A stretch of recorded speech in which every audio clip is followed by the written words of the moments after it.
Hai, saya Andreas Bordes dari psikologindonesia.com. Coba bayangkan saat ini Anda sedang di hadapan para pimpinan perusahaan dan saat ini tugas Anda adalah membawakan sebuah presentasi dan presentasi ini akan menentukan jenjang karir Anda. Jika bagus, Anda akan terus meningkat, tapi jika jelek, Anda akan keluar dari perusahaan tersebut. Dan sayangnya ketika Anda mau presentasi, Anda mendadak nervous, Anda mendadak grogi, dan hasilnya karena grogi tadi Anda ngeblank. Hasilnya presentasi tadi jadi berantakan. Nah, pada kesempatan kali ini saya ingin share ada 4 persiapan psikologis yang harus Anda lakukan sebelum Anda memberikan sebuah presentasi. Yang pertama adalah latihan. Semakin banyak latihan, semakin tenang kita. Semakin rileks kita. Banyak orang takut untuk public speaking. Ketika saya tanya, kenapa kamu takut melakukan public speaking? Mayoritas jawabannya adalah satu, karena kurangnya persiapan. Karena mereka belum latihan. Wajar aja kalau kita belum latihan, lalu kita diminta tampil, lalu kita nervous, grogi, ya wajar. Maka dari itu, sebelum kita melakukan public speaking, yang harus dilakukan yang pertama kali adalah persiapan, adalah latihan. Lalu bagaimana cara paling ideal untuk melatih public speaking agar kita jadi jauh rileks ketika kita tampil di depan umum? Caranya adalah latihannya dengan dibadanin. Ketika kita latihan, nggak cuma secara verbal, nggak cuma kata-katanya aja yang kita latih, tetapi kita juga latih gerakan tubuhnya, kita latih intonasi suaranya, kita latih semuanya seakan-akan benar-benar sedang memberikan public speaking. Kita nggak bisa latihan sambil tiduran, sambil baca skrip, lalu mendadak bisa memberikan speech atau training atau presentasi dengan baik. Jadi latihannya harus benar-benar dilatih. Anda melatih muscle memory Anda, nggak cuma melatih kata-kata aja. Jadi ketika nanti Anda tampil, Anda nggak sibuk untuk ingat apa kata-kata yang harus diucapkan, tetapi Anda sudah tinggal mengingat gerakan-gerakannya aja. Oh, kayak gini. Anda jadi jauh lebih ingat. Itu yang dinamakan muscle memory. Ketika Anda sudah sampai tahap seperti itu, Anda jadi jauh lebih rileks. Nah, yang kedua adalah bernafas. Bernafas ini sangat esensial sekali.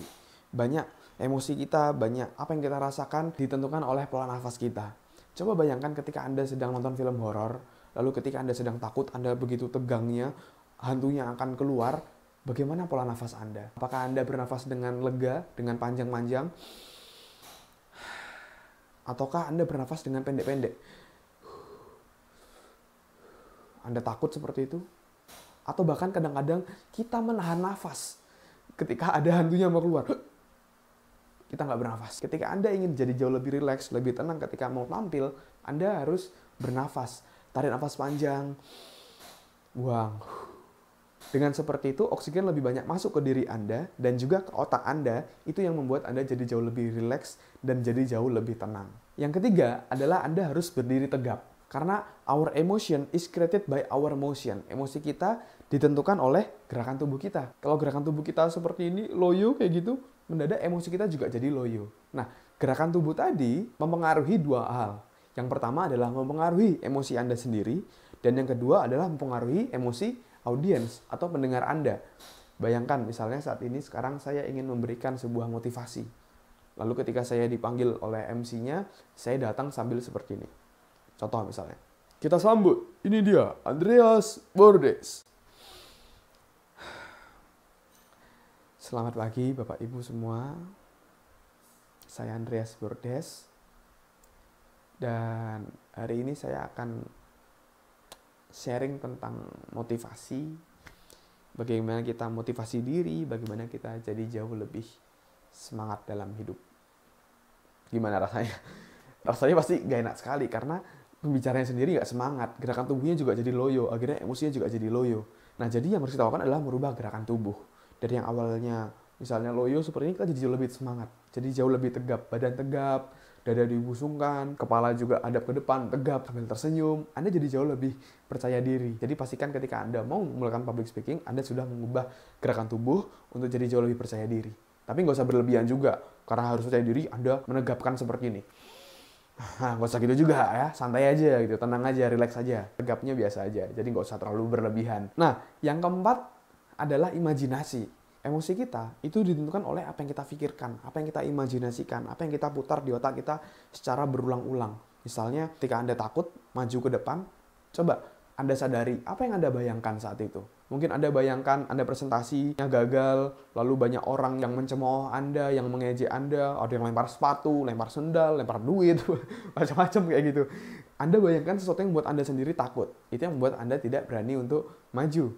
Nah, maka dari itu, kita harus mengubah dari yang awalnya kita berpikir, bagaimana ya kalau gagal, kita ubah menjadi bagaimana ya kalau sukses. Jadi yang awalnya kita bayangkan kalau kita gagal gimana, diganti. Jadi gimana ya kalau sukses? Gimana kalau saya berhasil memberikan presentasi dengan baik? Bagaimana kalau saya berhasil memukau audiens? Bagaimana kalau audiens terinspirasi, sangat terhibur? Bahkan ketika selesai seminar, mereka datang kepada Anda dan mengatakan bahwa, Pak, terima kasih, materinya sangat bermanfaat dan akan saya praktekkan dalam hidup. Wah, itu rasanya sangat luar biasa sekali ketika Anda bisa berbagi seperti itu. Nah, jadi ketika kita mengubah imajinasi tadi, yang awalnya takut, kita jadi jauh lebih percaya diri. Nah, itu tadi 4 persiapan psikologis sebelum kita melakukan public speaking. Yang pertama, kita harus latihan dulu. Latih muscle memory kita, nggak cuma dibaca, tapi juga dibadanin. Yang kedua adalah merubah pola nafas. Kalau misalnya kita grogi, nafas kita pendek-pendek, kita ubah jadi panjang-panjang.